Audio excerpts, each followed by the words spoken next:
Black race is. It is presented as tribal, whatever that means. It is presented as less developed, whatever that means, than the other examples on the center and the left, and basically reduced to this cliche image of the so-called African village. The reason why I bring all these images is to show how much what we call knowledge in the Eurocentric world is so based on productions, on inventions created by colonial minds. And that is what Stuart Hall calls the power of naturalizing difference, where he says the combination of language and images particularly shows you the power of representation, how representation can have power over people's lives.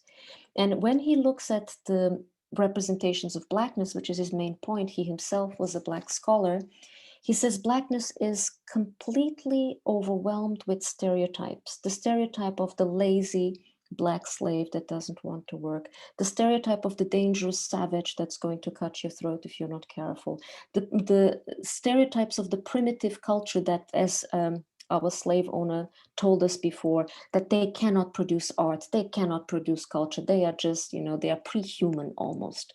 And of course, the stereotype of inferiority. All this is fixed, he says.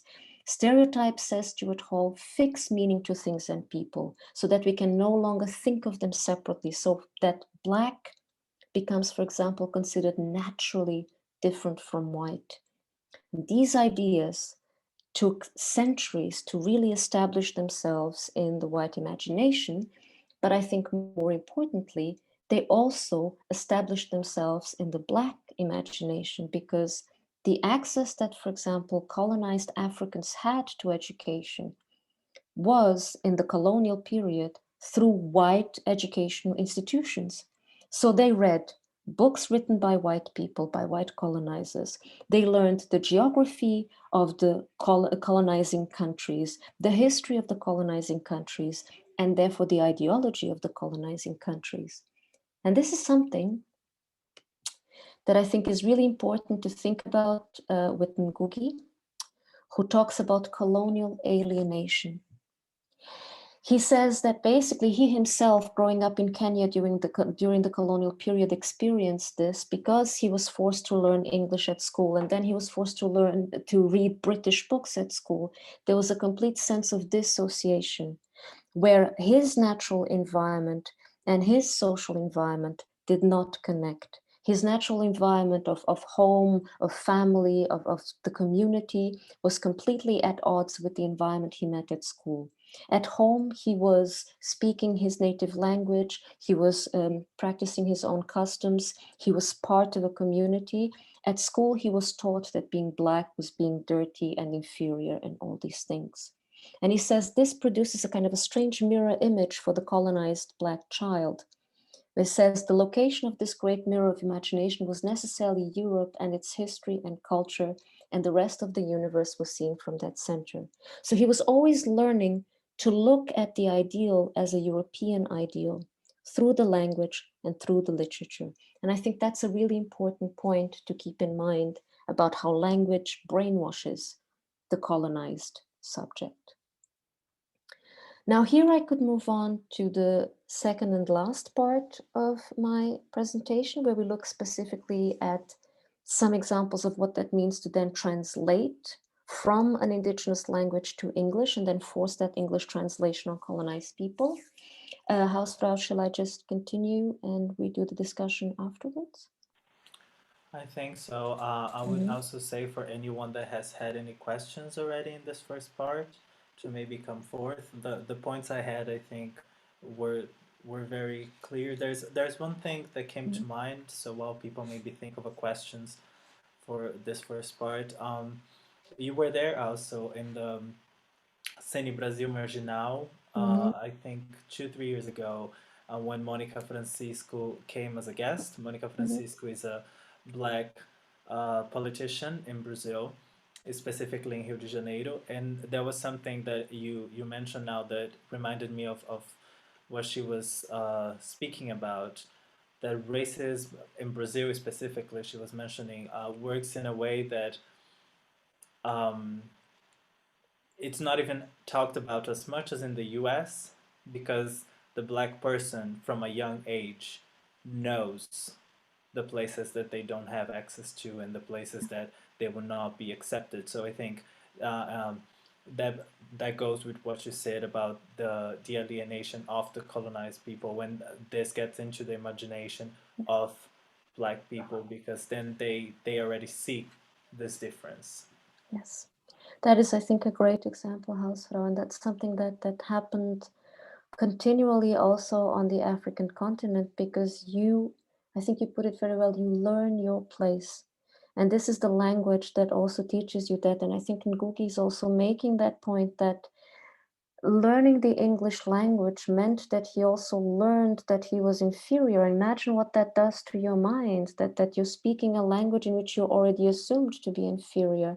And what it means for him then, that the battle was always to liberate the mind, to decolonize. That's why he calls his book Decolonizing the Mind. You have to clean the interior. And for him, he is somebody who argues that you have to return to your indigenous language because English, he says, will not help you get there. English is already stained by that language, for example.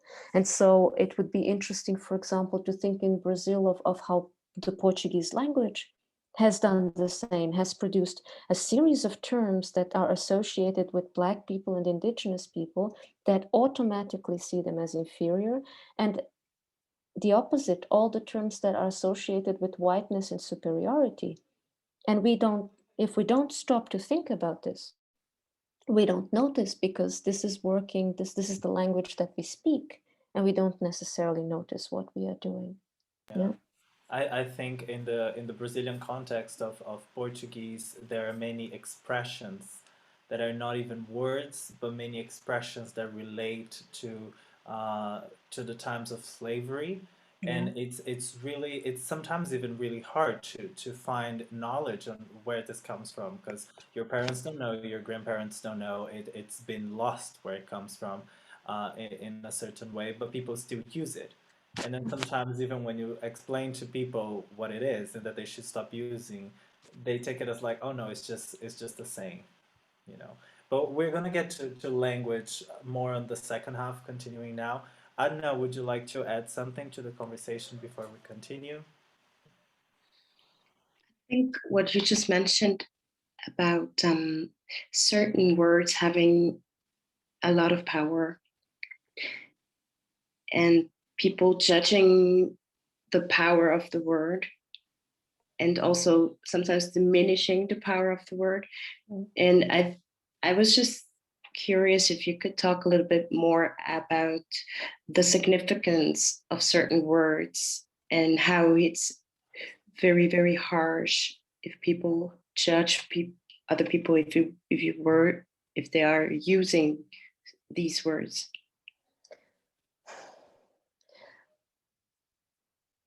You know what? I think what is important about words is also who uses them. And this is something that is being debated a lot. And you have, I think here we can really also associate the experience of a lot of LGBTQIA people and the experiences of a lot of racialized people. Depending on who's using a word, it can be a word that you appropriate and it becomes part of your identity and it's a positively charged word, or it can become a word that is an insult and it's an aggression, I would say. The most common example, and one that we all know, is the N word in the United States. And I think to a certain extent, this might be something happening also in Brazil, where you have a group of people. The N word was a term invented by white people to insult Black people. And at a certain point, Black people in the United States adopted that word to talk about themselves. But when they use it, they mean something else. And I think this is what is so difficult sometimes to explain to, I'd say now, to white people. White people have lived entitled to use language to act out power. And therefore, they very often do it without questioning it. And when you point out to them that their language hurts, very often the first reaction is, but it's just words. Because if you are in a position of entitlement, you don't see your entitlement. You presume that this is natural and normal, and you don't even think that other people don't live like that. And so the interesting thing that happened with the N word is that Black people started to use it to refer to themselves among themselves. And that gave white people the impression that they could use it as well to address, for example, their Black friends or something like that. And there are many interesting discussions in the United States where Black people feel offended because they can't use the word if their Black friends use it. And they don't see that this is a very different thing, because as a white person, when you use that word, you bring the history of the white use of the word. As a Black person, you bring in the Black history of the use of that word. And this is something I think our societies in general are grappling with a lot, and this is an issue of whiteness, that white people are having difficulties understanding that their use of terminology is problematic and needs to be rethought and then reevaluated. And I think that would be one example. I'm sure that there are many other terms, and even terms, again, associated with homosexuality and homophobia. We have gone through very similar processes where certain words cannot be used by certain people because you're just not part of the community. If you're not part of the community, you cannot appropriate this word to talk, right? And I think this is a very important point and a very difficult one for people in positions of power. They don't like to be reminded that their language means power, right? Because they like to pretend that there's no power or inequalities also. I think this is the main point. Thank you so much. Yes, exactly. Thanks. Yeah. I think what you said in terms of the LGBT languages, it's very present in Brazil because it's a very common thing to say, I can say that, you cannot. Yeah. To straight friends or cis heteronormative friends. But there is an interesting discussion also in Brazil for Black people, and then I'm just going to mention, but I don't have knowledge on it. Um, the color black is called preto, Mm-hmm. but there's the word to refer to Black people that is negro, which is black in Spanish, so there's a similar background, but it's also some people related more to the N word in English. Uh, so even within the Black community, there's not a unified point, and it doesn't have to be a unified point because the Black community is not a decision, it's not a unique point. But within the community itself, there's this whole I wouldn't say dissonance, but there's variations. Some people, and it's something that is talked about now in Brazil, you have, first of all, you don't have to refer to the person talking about the race, but if you really have to, you have to ask them first how they prefer to be called because you could say it in two ways. And then there's also the use of like uh, preto. Some people feel like it's a bit more of a low class word, and negro has more of a strength. However, some people argue that negro is normally used with magia negra, black magic, or dark humor is more negro. So then negro is used within sentences that have a negative connotation. So does the sound of the word really make it more interesting if it's used with negative connotations? So there's a huge discussion in Brazil around this topic of uh, how they communicate within themselves and words that can be used by people that are non-black. Thank you for bringing that up. And I think that shows again, and I'm so glad these discussions are happening because they remind us of the constructed elements in language. Words are associated with certain meanings, not because those meanings are intrinsically there, naturally there, but because humans associate those meanings. And it's precisely here that we can and have to negotiate and renegotiate, because words are also associated with meanings always in a context of power imbalance. And whenever we have words referring to I would even say to the way people look, we are already entering aspects of power, right? And so that there's so much to untangle here, that these discussions are going to be happening for a long time to come. And that is something good. That is something we should be happy about, because it means there's space now to question what was previously considered natural. I'm going to carry on because I think a lot of what I'm going to say is going to fit in here, if that's okay, Hausvrau? Okay, yeah, I will then read two questions that Oh, we yes. got here, so then maybe you can also fit them in with your continuation. And I think what you just said actually fits very much about what the questions are about. So Patricia said, my knowledge on Brazil is quite limited, but I feel like race, deconstructing blackness isn't an issue there as much as it is in the US. And harking back to what Hausvrau said about internalizing a colonial dehumanization, why do you think Black scholars and activists took the subject up more in the US than in Brazil? And my second question pertains to the N word, who counts as Black in the USA? Also, bearing the one drop rule in mind, can someone who's, for example, quarter Black and who doesn't look Black also use that word? Before I pass it on to you, since Patricia asks about Brazil, Yes. I will. Actually, there are many USA scholars working on racism that talk about learning from Brazilian scholars. I think this traces back to the continuation of colonialism, which is imperialism, which is now dominated by the USA and doesn't make um, the Brazilian scholars apparent in the European scenario. But there is huge conversations about blackness and about the issue of race in Brazil, if not as much as the US, on the like even more, because the black population in the US is between 12 and 15%, if I'm not mistaken. And in Brazil, people that consider themselves black is about 53% of the population. So it's a much bigger issue. And Brazil was the country that had the most slaves during the slave trade period. So it is actually a huge conversation. It's just also a matter of media, how much this is showcased or not. And then to the second question, I am a mixed race person. I do have African descent, but because I am a white assuming person, it's not my place to use the word. So on a personal point, I don't think it is my place at all to use the word, given that I'm just a percentage of African descent. But then I'll let you, Anna, take on this second question a bit better and continue on. Yeah, thank And you. also Adna. So I think there is not an opportunity for people to have some sort of scale, like you're that percentage Black and you have so many, you have this and this skin tone.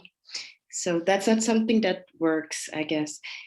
What I would do is be more cautious about your own positions and identities and how you can perceive others, but not judge them on their phenotypes, like based on how they look.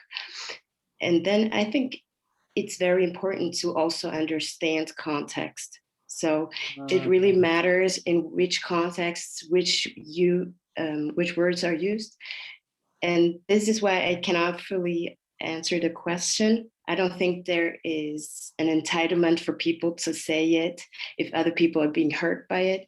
Even in a group of Black people, if somebody uses the N word and another people gets really triggered, it's not okay.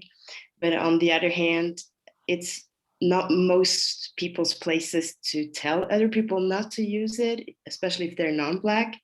So yeah. Excuse me, it's so weird because I hear myself. That's why I'm very irritated because I have a huge echo. I have to check during the break how we can solve it. Thank you. Thank you for adding that, Adna, because I think it's super important what you mentioned. Again, that's what makes it so difficult to have these discussions in the abstract often. Context matters immensely, as does what I would say your positionality. If you're coming from a position of power and you're talking to someone with less power than you, historically, socially, you are not entitled to decide what words to use. And I think because historically it's been the exact opposite. It's the powerful ones who have had the entitlement to use whatever words they wanted. It is now a kind of a very disturbing period to say, no, actually, because you're in a position of power, probably the word you're going to use is going to be wrong. And you have to learn humility. And I think this is a very difficult exercise for a lot of people. And I would say definitely context always matters, that context shift. So you might be able to use the N-word in one context with friends. And as you pointed out, Ernest, if there's one person among your friends who says that word, use it, even if you're Black, it becomes an issue that you have to deal with it within that context. Thank you so much. So I'm not hearing you right now, but I'm going to add something to this. I think what is very important in terms of how we judge people on certain looks or certain identities or marginalizations, it's very weird if we have one single word to express something, you know. So we have to move and shift also to the plurality and to the complexity of a human being as such, and also detach it from wanting. As a person who deals a lot with stats and a lot with numbers, I really know how it can be so amazing to have categories and, you know, put people in certain categories. But I think in terms of how we read people, it's not a tool that we actually can apply.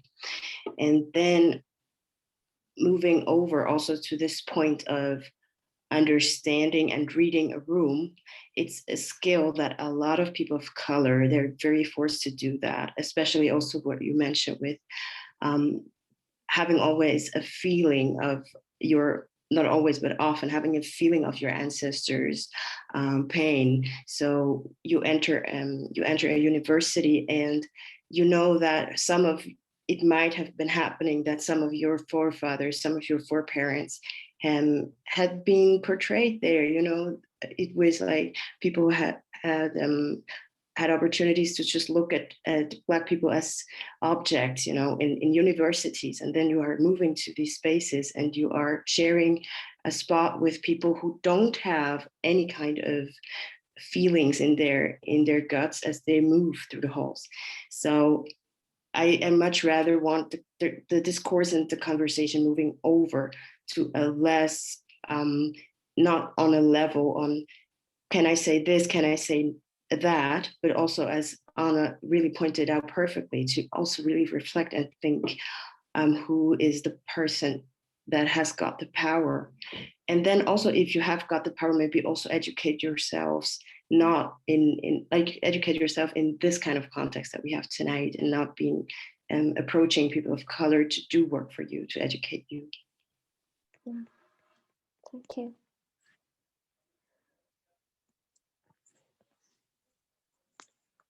I will move on, and I think that a lot of the things that were mentioned now will return in the end again, because I was really trying with this PowerPoint also to just bring together these different modes of thinking about language and power and definition and where we are now.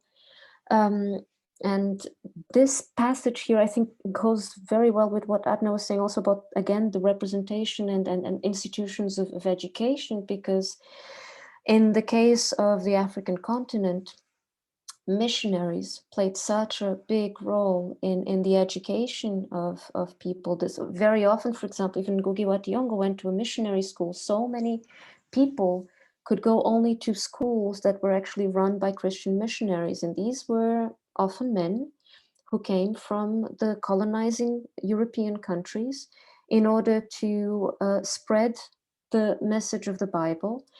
And to teach the Bible, they had to translate it. So they actually had to learn the indigenous languages in order to be able to translate the message of the Bible.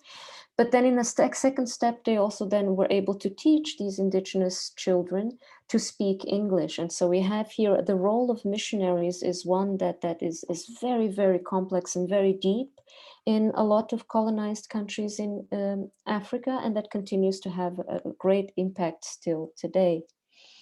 I think these images are interesting because they show you again, just in terms of representation, how again you have the position of power is fully in the hands and in the body language of the white missionary.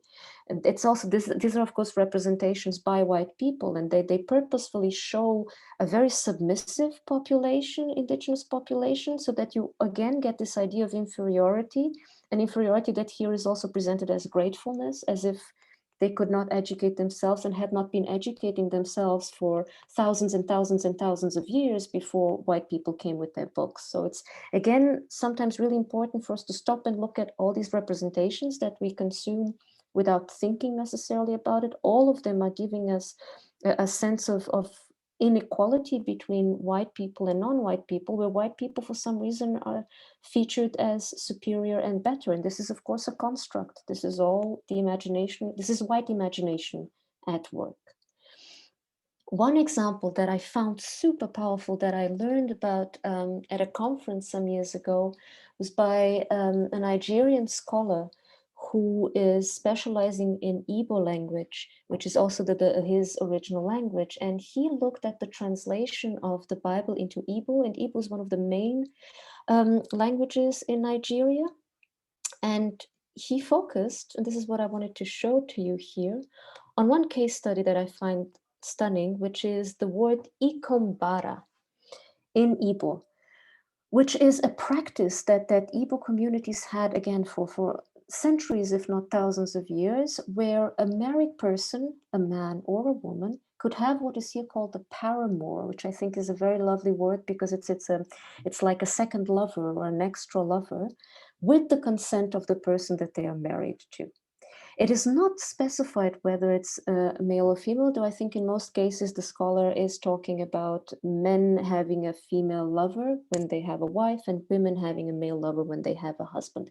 This was perfectly acceptable within Igbo communities. It was something that was arranged and nobody had an issue with it. And then came in the missionaries, and they had to translate their Bible to Igbo. And so they decided to use this word iko to translate words such as concubine, adultery, fornication, and prostitute. And so a word which originally in Igbo had no negative connotation whatsoever becomes immediately stained with all kinds of negative connotations, so that younger generations of Igbo children learned to associate Iko with negativity. And this is something that then this scholar did in the later part of his article. He looks at, he does interviews with speakers of Igbo to see to what extent their notion of Iko Bara has actually changed because of having been raised with the Bible, because these are all people who were converted, as it happened in large parts of Ghana as well. And I think this is an example where you see how language, again, the language of the colonizer, can really colonize the minds of the colonized people. I think colonizing is an important word because it goes in and it changes the associations. It changes everything about the way you perceive practices that were established and were working and nobody had any problem with. And all of a sudden, all of this becomes super negative in society.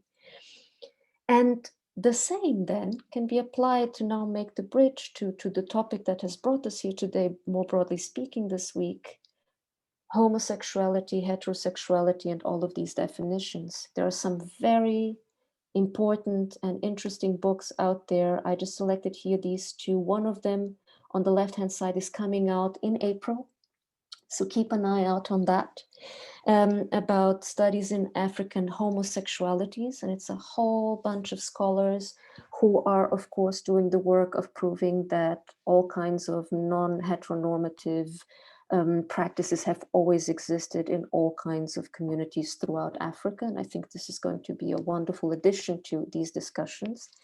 On the right-hand side, you see what is a kind of now more classic study of the construction of heterosexuality in Africa.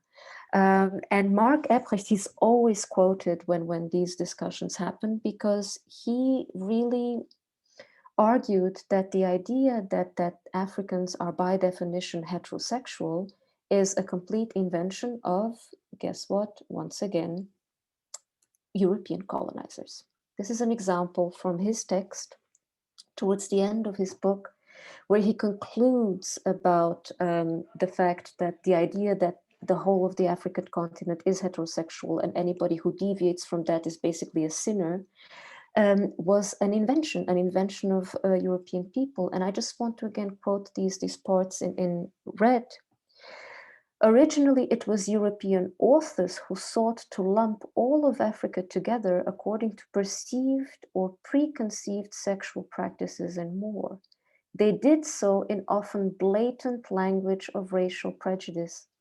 So there were only two possibilities: either the white colonial missionary vision of heterosexual love under matrimony, or complete deviation, monstrosity, devilish behavior, more kind of deadly rituals, whatever they imagined that they saw there. And I think particularly interesting is then this second bit, the second part in red. I'll start reading a bit before. Often the sweeping generalizations were confidently asserted without the author ever having visited Africa, learning a language, or talking to more than a male missionary or colonial official or two. And for me, this again reminds us of that issue of language. First of all, you don't know the language that you of the people you are speaking about and writing about with all the authority in the world. Second, when you speak of them, you use the most negative terms in your own language. And so again, you're creating associations, you're producing stereotypes that are incredibly dangerous because they lock people in a certain image that you have produced. And this is precisely what Empress concludes with here. He says the African sexuality that they asserted was central to their construction of an African, native, or Bantu identity that justified a host of discriminatory laws. This is all based on a construction. None of this is true, but all of this was used to create laws about how people should behave sexually. Laws that have already been mentioned here, the anti-homosexuality laws in Ghana that come from the British colonial system. It's a point that has been made now in this book from 2018, so not so long ago, a fantastic book that looks at colonialism, British colonialism throughout the world, and talks about the criminalization of homosexuality and returns precisely to laws that were produced in the late 1900s directly from Britain, when Britain was also doing its own kind of discovery of homosexuality, so regulating sexuality within the so-called motherland, and then spreading this to the entire colonial space that they controlled. And that's why I remind here again of this right-hand side image that is taken from actually a short documentary produced by Human Rights Watch in 2018, where this man who's an LGBTQ activist says that it's precisely that Act 29 that talks about unnatural carnal knowledge, that stems from the laws. You can find those laws in this book about British colonialism and the criminalization of homosexuality. So the words that are used today to punish homosexuality in countries like Ghana are words that were created by the colonizers. And that, I think, is an important point to remember. So I just want to finish with one slide, and I think then we can open the conversation, because this is that return to that idea of alienation that I talked about before, cultural alienation. And I just want to quote Ngugi wa Thiong'o saying this: since culture does not just reflect the world in images, but actually through those very images conditions a child to see that world in a certain way, the colonial child was made to see the world and where he stands in it as seen as defined by or reflected in the culture of the language of imposition. You define yourself by the language that's been imposed upon you. And so I ask then, what does that mean when these are the languages that were imposed on you? Because all these words are English words and are words of power also, are words that were created to put people down, to regulate people's behavior, to create a sense of bad and good, and to exclude people. And when then in the context, for example, of Ghana, these words are used to judge the LGBTQAI plus community, then the question is, who gave you these words? And to define what? And I think this is a discussion that needs to happen, and I think is happening. With all the risks that people are taking, it's a discussion that is happening. And that is it for what I have to present to you. Thank you so much. Really, it was an incredible presentation, really insightful. This last part for me really took me back to one of your first slides where you pointed out the word apparently. Yeah. When they are talking about Black people and they say apparently useless for da da da da. So it's always based on this imagination, on this preconceived idea. Just a quick point, also people, if you want to prepare questions now, and then I'm gonna pass the word to Adna for her to say something on this last matter. Someone already asked about a book list. That's something that is already. I was thinking about this already with the book that we also had on Monday. Yeah. So until the end of the Poderosa week, or maybe by the beginning of next week, we're gonna have a full book list, also from other topics that were talked about on Tuesday, and so we can release that out until the end of the Poderosa week, or maybe beginning of next week. Adna, would you like to bring in? Thank you so much, Hausvrau. No, I think for me it's good. We can go into the break. Thank you very much, Anna, for really stressing also that this important process is ongoing. I think this is a very important thing also to take from this. Like, language is something that develops and it changes. Thank you. Thank you. So I guess we can do, because for the second half we are going to show a short snippet of a documentary about language in Ghana, and then it's going to be a more open discussion. So we take a 5 minutes break now. We come back 9:10. The room's going to stay open. We're just going to take the videos off, and then we come back, watch the short snippet, and we start off with a more open discussions, and then you can bring in questions at any point. We're going to be getting some questions from the chat and some questions that I also have prepared here so we can direct a bit the conversation. So see you in a bit.